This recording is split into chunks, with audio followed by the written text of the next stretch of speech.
이슬람교의 성립 7세기 초 메카의 상인 무함마드가 이슬람교를 정립. 그러나 메카의 귀족들은 무함마드를 탄압하였고 무함마드는 신자들과 함께 메카에서 메디나로 근거지를 옮김이 이 사건을 해지하라고 함정통 칼리프 시대. 무함마드가 죽은 후 이슬람 공동체는 이슬람 세계의 새로운 지도자로 칼리프를 선출한 4명의 칼리프가 차례로 선출되어 이슬람 공동체를 이끌었는데, 이 시기를 정통 칼리프 시대라고. 한 우마이야 왕조 제4대 칼리프인 알리가 내군으로 암살당하자 우마이야 가문이 칼리프 자리를 차지하고 자손에게 세습하면서 우마이야 왕조가 성립됨. 그러자 이슬람 교도들은 우마이야 왕조의 정통성을 두고 시아파와 수니파가 나뉘어 대립한 우마이야 왕조는 다마스쿠스를 수도로 삼고 정복 활동을 벌여 중앙아시아에서 북부 아프리카, 유럽에 이베리아 반도까지 영토를 확장한. 그러나 우마이야 왕조는 아라비아를 우대하고 아라빈이 아닌 이슬람 교도를 차별하여 사람들의 불만을 삼이슬람 문화의 발달. 이슬람의 문화에서는 산문과 설화 문학이 발달하였는데, 아라비아의 민다를 중심으로 페르시아, 인도, 이집트 등지의 설화를 모은 아라비안 나이트가 유명한. 건축에서는 돔과 아치, 뾰족한 탑을 특징으로 하는 모스크가 발달한. 모스크 내부는 아라베스크와 아랍어 글씨로 장식한. 아바스 왕조 왕조는 아랍인 중심의 민족 차별 정책을 폐지하고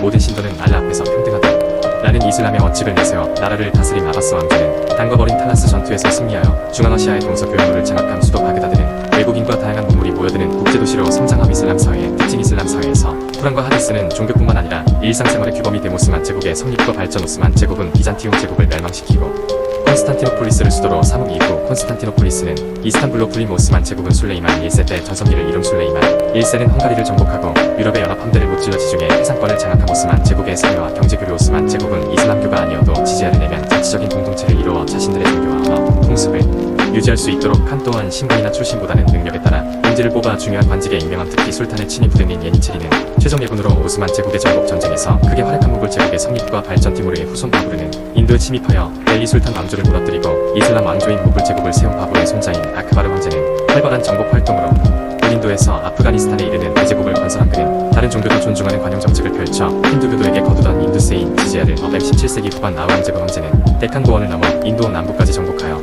모골 제국의 최대 영토를 차지한. 모골 제국은 대외 교역이 활발히 이루어져 인도양 무역을 주도한. 모골 제국의 문화. 건축에서는 인도 이슬람 양식이 발전하였는데, 타즈마할이 유명함스러운 항로의 개척. 유럽인들이 마르코 폴로의 동방견문록 같은 책을 접하며 동방에 대한 호기심을 가지게 됨. 십자군 전쟁으로 동방 무역이 활발해져 향력, 비단과 같은 동방의 산물이 유럽에 전해지자 동방에 대한 유럽의 관심은 더욱 커진. 그동안 이슬람과 이탈리아의 상인들이 동방의 물품을 독점하였기 때문에 유럽인들은 직접 동방과 교역하기 위해 새로운 항로를 찾아 나섬이. 무렵 지리학과 천문학, 선박 제작 기술이 발달하고 먼 거리 항해에 나침반이 이용되면서 신항로 개척은 더욱 활기를 띠운. 대서양 연안에 있는 포르투갈과 에스파냐는 신항로 개척에 앞장선. 에스파냐는 콜럼버스를 지원하여 대서양으로 돌아가는 서쪽 항로를 개척하고자 한. 또한 마젤란의 항로는 태평양을 가로질러 최초로 세계 일주에 성공한. 새로운 항로 개척 이후에 세계 대서양 무역은 유럽, 아메리카, 아프리카를 잇는 삼각무역의 형태로 발전한. 유럽에서는 아메리카 대륙으로부터 많은 양의 금, 은이 들어와 물가가 크게 오른.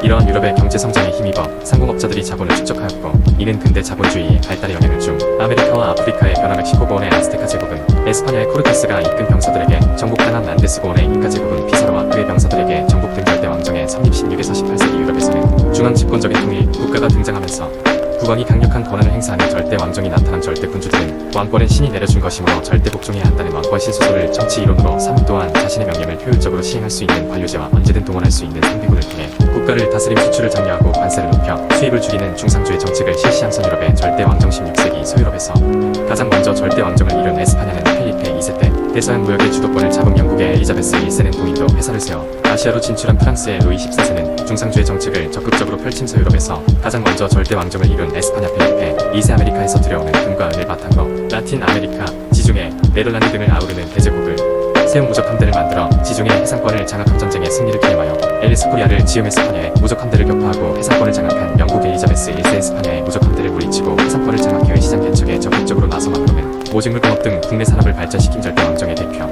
프랑스 루이 14세 폴베리를 등용하여 중상주의 정책을 강화한. 관료제와 상비군을 정비한. 베르사유 궁전을 통해 자신의 막강한 권력과 부를 과시한. 동유럽의 절대 왕정. 동유럽은 도시와 상공업의 발달에 늦어 상공시민 계층이 성장하지 못한. 이러한 가운데 17세기 중엽부터 러시아, 프로이센 등의 동유럽 국가에서 계몽군주들이 등장하여 절대 왕정을 수립한. 러시아의 페트르 대제는 서유럽의 문화와 제도를 적극적으로 받아들였고, 프로이센의 프리드리히 2세는 계몽사상의 영향을 받아 국가 제1의 심부름꾼을 자처함. 서유럽 문화를 적극적으로 받아들인 러시아 페트르 대제는 스웨덴과의 전쟁에서 승리하여 발트해를 확보함. 상트페테르부르크를 건설한. 모든 귀족에게 서구화 정책의 하나로 귀족의 상징인 긴 수염을 차리라고 명령하기도 한. 국왕이 국민의 심부름꾼임을 자처한. 프로이센 프리드리히 2세 오스트리아와 전쟁을 벌여 슐레지엔 지방을 차지하고 영토를 넓힌. 산업을 장려하고 종교적 관용 정책을 펼친 베르사유 궁전을 본더 상수시 궁전을 지음 17에서 18세기 유럽의 문화 르네상스 시기 이후 싹트기 시작한. 근데 과학은 절대 왕정 시기에 한층 더 발전하여 큰 성과를 가져온. 이러한 과학의 발전은 과학혁명이라고 불릴 정도로 획기적이었음. 근대 철학을 토대로 인간의 이성에 의한 진보를 잇는 계몽사상이 등장. 청교도 혁명 17세기 이후 영국에서는 젠트리와 시민 계급이 성장하였고 이들 가운데 청교도들은 의회에서 강한 세력을 이룬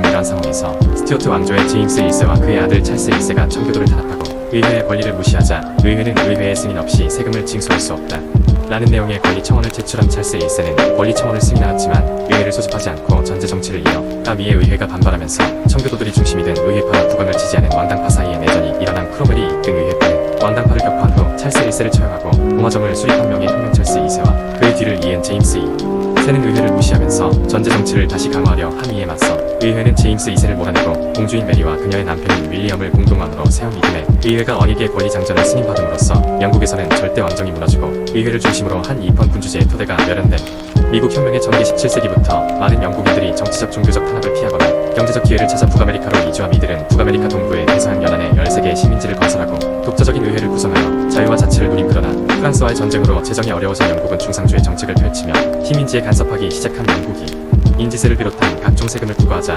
시민지인들은 대표 없는 곳에 과세할 수 없다 라며 저항하였고 이러한 저항은 보스턴차 사건으로 이어진. 영국이 보스턴항을 공세하는 등 강압적인 태도를 취하자 식민지 대표들은 대륙회의를 열어 영국의 한의학 곧이어 식민지 민병대와 영국군이 충돌하면서 독립전쟁이 발발한. 식민지 대표들은 조지 워싱턴을 총사령관으로 임명하고 독립선언문을 발표한. 식민지 군대는 처음에 열세에 몰렸으나 워싱턴의 활약과 프랑스를 비롯한 여러 나라의 지원으로 전세를 점차 역전한. 마침내 식민지군은 전쟁에서 승리를 거두고 독립을 인정받은 최초의 민주공화국 수립. 독립을 달성한 북아메리카 13개 주는 연방제를 특징으로 하는 헌법을 제정한. 헌법은 주권이 국민에게 있음을 밝히고 상권 분립의 원칙을 규정한 이후 조지 워싱턴이 초대 대통령으로 선출되었고 세계 최초의 민주공화국인 미국이 수립된. 미국의 성장과 남북 전쟁 독립 이후 미국은 서부 개척으로 태평양 연안까지 영토를 확대한. 이로써 미국은 거대한 영토와 자원, 인구와 시장을 확보하고 경제 성장을 이루어간. 그러나 이 과정에서 남부와 북부의 갈등이 심해진. 미국 남부에서는 노예를 이용하여 목화를 재배하는 대농장 경영이 발달한 반면 북부에서는 임금 노동에 기초한 농업이 발달한. 이러한 가운데 노예제 확대에 반대한 링컨이 대통령에 당선되자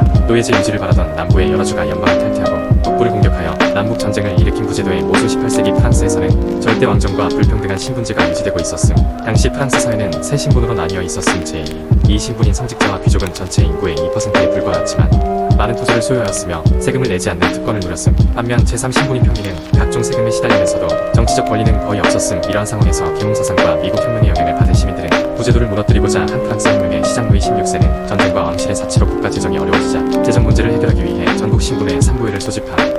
여기서 제3신분은 기존의 신분별 투표 대신 머릿수를 따른 투표를 주장한. 이 요구가 받아들여지지 않자 제3신분은 국민의회를 결성하고 새로운 헌법이 제정될 때까지 해산하지 않겠다고 선언한. 국왕이 국민의회를 탄압하려 하자 분노한 시민들은 구제도의 상징인 바스티유 감옥을 습격한. 농촌에서 공건적 억압에 시달리던 농민들이 귀족을 공격하고 그 토지를 빼앗긴. 국민의회는 농민을 달래기 위해 공건제 폐지를 선언하고 자유와 평등의 이념을 담은 인간과 시민의 권리 선언을 발표하였다. 입법의회의 성립. 국민의회는 입헌 군주제를 규정한 헌법을 제정함. 그리고 새로운 헌법에 따라 국민의회가 해산되고 입법의회가 소집된. 이러한 가운데 혁명이 자국으로 번질 것을 두려워한 오스트리아, 프로이센 등이 프랑스를 위협하자 입법의회는 이들과 전쟁을 벌인. 전쟁으로 물가가 오르고 식량이 부족해지자 파리 민중이 국왕의 퇴위를 요구하며 왕궁을 습격하는 등 혁명은 더욱 과격해짐. 그 결과 왕권이 정치되고 입법의회 대신 국민공회가 들어선. 국민공회 시기 국민공회는 공화정을 선포한 뒤 로베스피에르를 비롯한 급진파의 주도로 루이 16세를 처형함. 이후 보통선거제에 기초한 헌법을 제정하였으나 시행되지는 않음. 이 밖에도 농민들에게 부담이 되는 공건적 제도를 폐지하고 귀족의 토지와 국유지를 몰수하여 분배하는 등 과감한 개혁을 추진한. 또한 공안위원회와 혁명재판소를 통해 혁명에 반대하는 사람들을 처형하는 공포정치를 실시함. 하지만 공포정치가 지속되자 많은 사람들이 불만을 품게 됨. 결국 공건파가 로베스피에르를 처형함으로써 공포정치는 중단되고 5명의 총재가 이끄는 총재정부가 수립된. 총재정부 시기에도 국내외의 혼란이 계속된. 이를 틈타 나폴레옹이 쿠데타를 일으켜 총재정부를 무너뜨리고 정권을 장악한. 1789조 1791억 1792만 1793 3부의 소집. 국민의회 입법의회 국민공회. 나폴레옹 전쟁과 혁명 이념의 전파 총재정부를 무너뜨린 나폴레옹은 통영정부를 세운 뒤 제1통령으로 취임한. 집권 이후 그는 대프랑스 동맹을 격파하는 한편 국민교육제도를 도입하고 중앙 집권적 행정제도를 마련하는 등 개혁을 추진하며 함께 새로운 시민사회의 규범을 담은 나폴레옹 법전을 편찬한. 내전 개혁으로 국민의 지지를 얻은 나폴레옹이 1804년 국민투표를 동해 황제에 즉위하면서 제정이 시작된 황제가 된 나폴레옹은 프랑스의 팽창을 견제하려는 주변국을 차례로 정복해 나간 유럽 국가들이 다시 동맹을 맺자 전쟁에 나선 나폴레옹은 해전에서 영국군에게 패하였지만 지상에서는 오스트리아와 프로이센트를 격파한 그는 끝까지 저항하는 영국을 굴복시키기 위해 유럽 대륙과 영국의 통상을 금지하는 대륙 공세령을 내린 러시아가 이를 어기고 영국과 무역을 계속하자 나폴레옹은 러시아 원정에 나선 그러나 러시아의 혹독한 추위를 견디지 못하고 참패하였고 이어 대프랑스 동맹이 공세를 강화하여 프랑스군을 격파함으로써 나폴레옹은 몰락한 유럽에서는 나폴레옹의 전쟁 과정에서 프랑스 혁명의 이념인 자유주의가 확산되었으며 나폴레옹의 지배에 대항하면서 민족의 단결을 주장하는 민족주의 의식이 자라기 시작한 빈 체제의 성인 나폴레옹이 몰락한 후 유럽 각국의 대표들은 전후의 혼란을 수습하기 위해 긴 회의를 열었음. 오스트리아의 제상 메트르니히가 주도한 이 회의에서는 유럽 각국의 영토와 지배권을 프랑스 혁명 이전으로 되돌리는데 합의한 그 결과 자유주의와 민족주의 운동을 탄압하면서 보수적인 질서를 지키려는 빈 체제가 성립된 프랑스의 자유주의 운동 빈 체제에 따라 프랑스에 들어선 원인 부르봉 왕조의 샤를 14는 의회를 해산하고 시민의 자유를 제한하는 등 보수적인 정책을 펼친 결과 그러자 자유주의자들과 파리 시민들은 혁명을 일으켜 루이 필리프를 원으로 세우고 입헌 군주제를 수립한 원인 그러나 7월 혁명으로 들어선 새로운 왕정도 부유한 소수의 이익만을 보호하고 선거권을 제한하자 결과 파리의 시민과 노동자들이 선거권 확대를 요구함. 이를 국왕이 탄압하자 시민들은 혁명을 일으켜 왕정을 폐지하고 공화정을 수립함. 2월 혁명의 영향으로 유럽의 여러 나라에서 자유주의와 민족주의 운동이 일어났고